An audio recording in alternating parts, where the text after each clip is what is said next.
എങ്ങനെയുണ്ട് മോനെ? Super dad, കൊള്ളാം. എന്നാ പിന്നെ നമുക്ക് വൈകിട്ട് ഇവിടുന്ന് തന്നെ ഓർഡർ ചെയ്യാം. അതെ മമ്മി, ഇവിടുന്ന് തന്നെ ഓർഡർ ചെയ്യാം. നല്ല ടേസ്റ്റാ.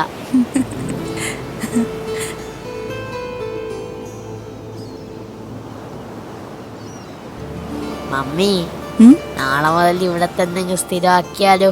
ആഹാ.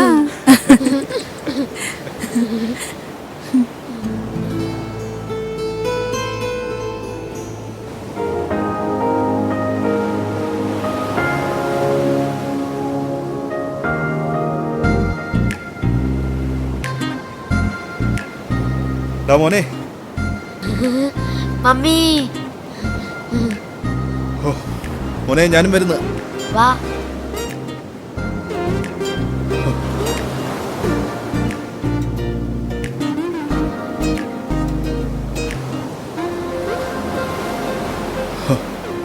എന്ത് ഓട്ടോടാ ഓടിയത്?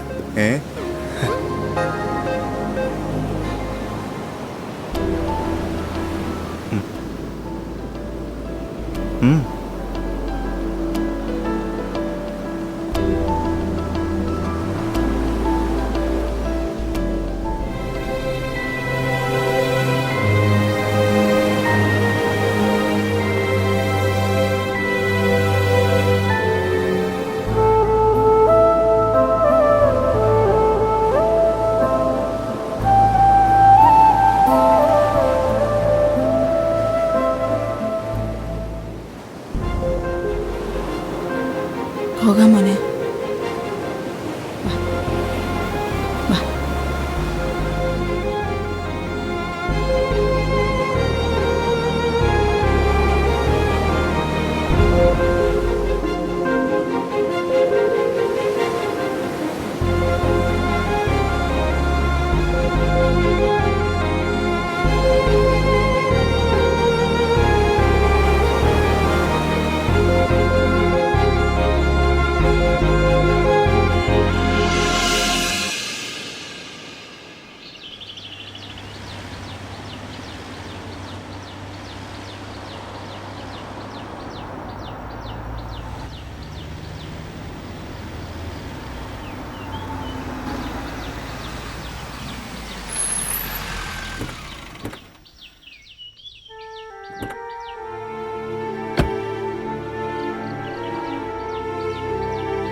Morning doctor. മോർണിംഗ്. ഇരിക്കൂ.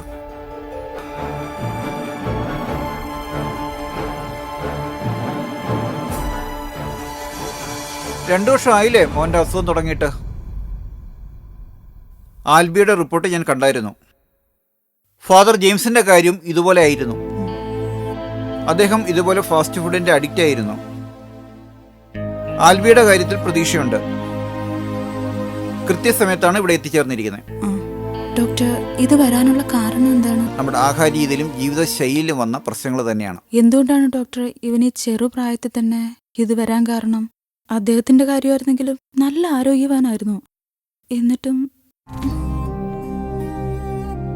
ഇത് ജെയിംസിന്റെയോ ആൽബിയുടെയോ മാത്രം കാര്യമല്ല.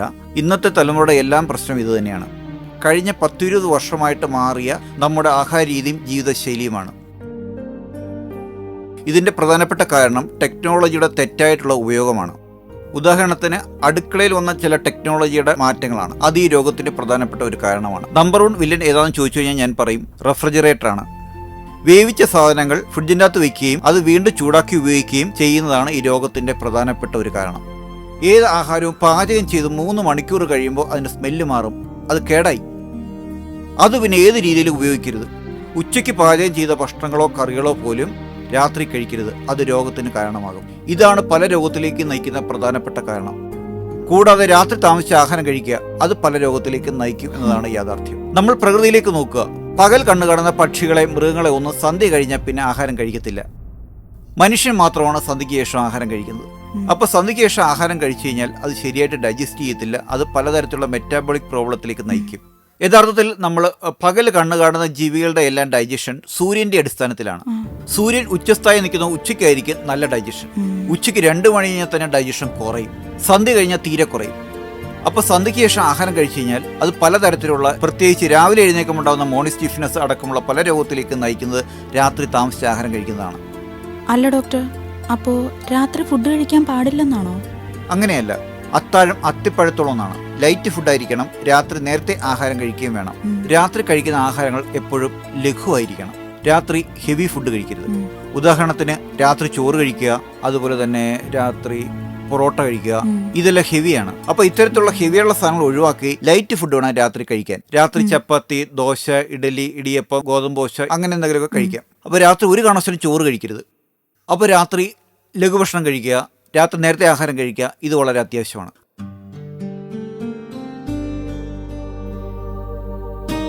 എന്താ അൽവി പരിപാടി? ഫുഡ് ഓർഡർ ചെയ്യുന്നു ഡാഡി. പിന്നെ ഡാഡി ഇന്ന് തിരിച്ചു പോവും. അപ്പോ മോൻ നന്നായി പഠിക്കണം കേട്ടോ. മമ്മി പറയുന്നതൊക്കെ കേൾക്കണം. പുറത്തെങ്ങും പോയി കളിക്കരുതേ.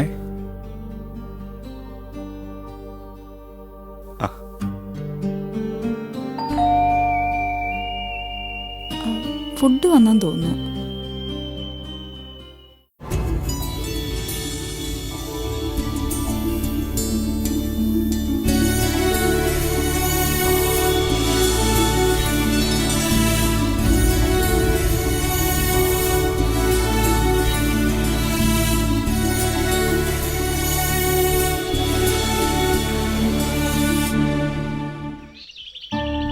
ഇതുപോലെ രോഗങ്ങളുണ്ടാകുന്ന പ്രധാനപ്പെട്ട കാരണമാണ് എണ്ണപ്പലഹാരങ്ങളും അതുപോലെ ബേക്കറി ഐറ്റംസും. നമ്മുടെയൊക്കെ വീടുകളിൽ പണ്ടാണെങ്കിൽ ഏതെങ്കിലും വിശേഷ ദിവസങ്ങളിൽ മാത്രമാണ് ഈ എണ്ണപ്പലഹാരങ്ങൾ ഉപയോഗിച്ചുകൊണ്ടിരുന്നത്. എന്നാൽ ഇന്ന് സ്ഥിരമായിട്ട് എണ്ണപ്പലഹാരം ഉപയോഗിക്കുന്ന സാഹചര്യമാണ് നിലവിലുള്ളത്. ഉദാഹരണത്തിന് ഇപ്പോൾ പറയുകയാണെങ്കിൽ പൊരിപ്പുകളുടെ മുമ്പിലൊക്കെ വലിയ തിരക്കാണ് കാണാൻ സാധിക്കുന്നത്. ഈ എണ്ണ എന്ന് പറയുന്ന സാധനം മാറ്റുന്ന പ്രശ്നമേ ഇല്ല.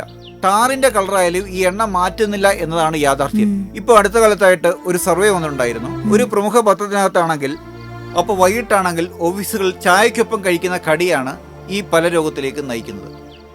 അപ്പോൾ യഥാർത്ഥത്തിൽ ഈ പറയുന്ന എണ്ണപ്പലഹാരങ്ങൾ പരമാവധി ഒഴിവാക്കുക. അപ്പോൾ കടു വറക്കുന്ന എണ്ണയ്ക്ക് അതിന് ആവശ്യത്തിലുള്ള എണ്ണ നമ്മുടെ ശരീരത്തിന് കിട്ടുന്നുണ്ട് എന്നുള്ളതാണ് യാഥാർത്ഥ്യം. പിന്നെ കഴിക്കുന്നതൊക്കെയാണ് ശരീരത്തിന് ദോഷം ചെയ്യുന്നത്.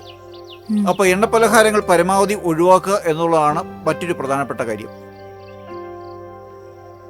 ബേക്കറി സാധനങ്ങളാണ് ഈ രോഗം ഉണ്ടാകാനുള്ള മറ്റൊരു പ്രധാനപ്പെട്ട കാരണം.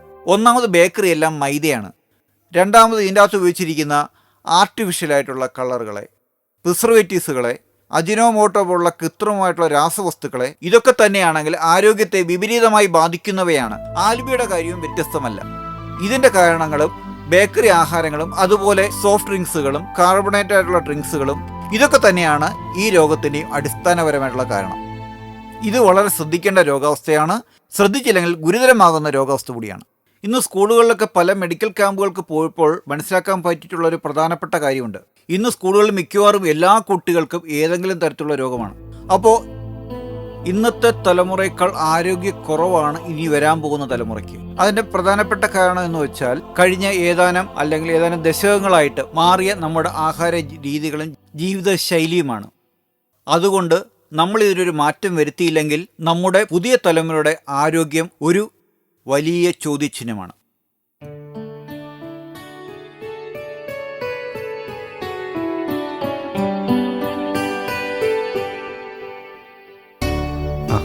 മോനെ,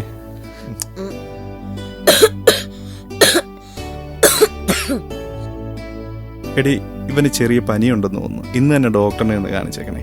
പനിയോ? നീ വന്നേ. അയ്യോ, ചൂടുണ്ടല്ലേ. ഇന്ന് എക്സാമാ. വൈകിട്ട് എന്തായാലും ഹോസ്പിറ്റലിൽ കൊണ്ടുപോവാം. ഇതേ അച്ഛൻ പോകുന്നതിന്റെ പനിയാ.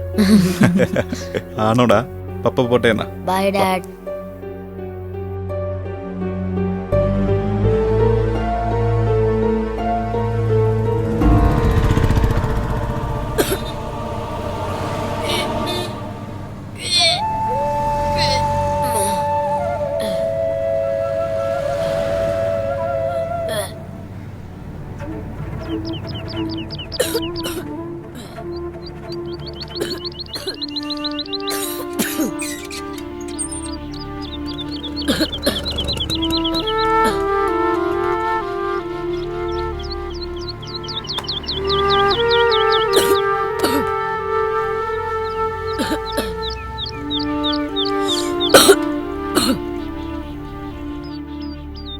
Albi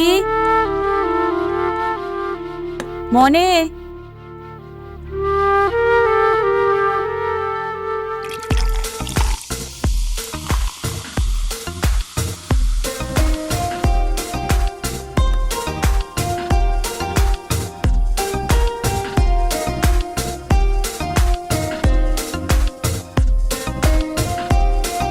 look your favorite pizza.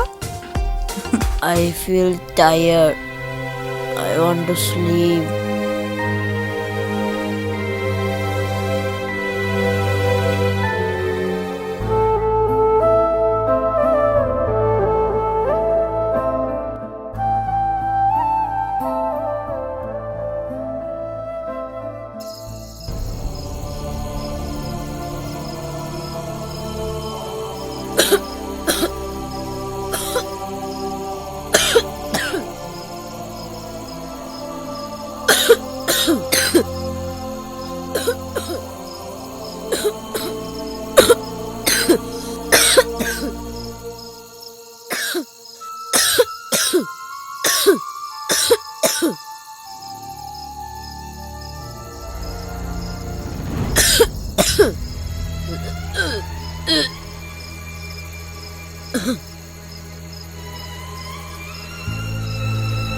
Albi, അയ്യോ മോനെ, മോനെ, ആൽബി, എന്ത് പറ്റിയടാ? ആൽബി, ആൽബി, എനിക്ക് വാ.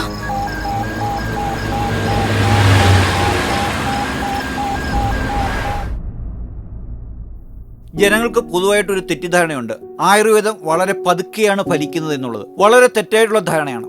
കൃത്യമായിട്ടുള്ള കാരണത്തെയാണ് അഡ്രസ്സ് ചെയ്യുന്നത് എന്നുള്ളത് കൊണ്ട് തന്നെ വളരെ വേഗത്തിലും വളരെ ഫലപ്രദമായിട്ടും മറ്റ് പാർശ്വഫലങ്ങൾ ഒന്നുമില്ലാതെ തന്നെ വളരെ ഫലപ്രദമായിട്ടുള്ള ഫലം ലഭിക്കുന്ന ഒന്നാണ് ആയുർവേദ ചികിത്സ. ജനങ്ങൾക്ക് മറ്റൊരു തെറ്റിദ്ധാരണയുണ്ട്, ആയുർവേദ മരുന്നുകൾക്കൊക്കെ പഥ്യമുണ്ട് എന്നുള്ളത് വളരെ തെറ്റായിട്ടുള്ള ധാരണയാണ്. മരുന്നിനല്ല പഥ്യം, മറിച്ച് രോഗത്തിനാണ്. രോഗത്തിന്റെ കാരണങ്ങളാണ് ഈ പഥ്യം എന്ന് പറയുന്നത്. അത് മാറ്റിയെങ്കിൽ മാത്രമേ രോഗം മാറത്തുള്ളൂ. അത് മാറ്റിക്കഴിഞ്ഞു കഴിഞ്ഞാൽ വളരെ വേഗത്തിൽ തന്നെ പരിഹരിക്കാവുന്നതാണ് മിക്ക രോഗങ്ങളും. ആൽബി വിഷമിക്കേണ്ട. ആൽബിയുടെ അസുഖം ലളിതമായ ആയുർവേദ ചികിത്സയിലൂടെ പൂർണ്ണമായിട്ടും മാറ്റിയെടുക്കാവുന്ന ഒന്നാണ്.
മോനെ, കേറ് വാ.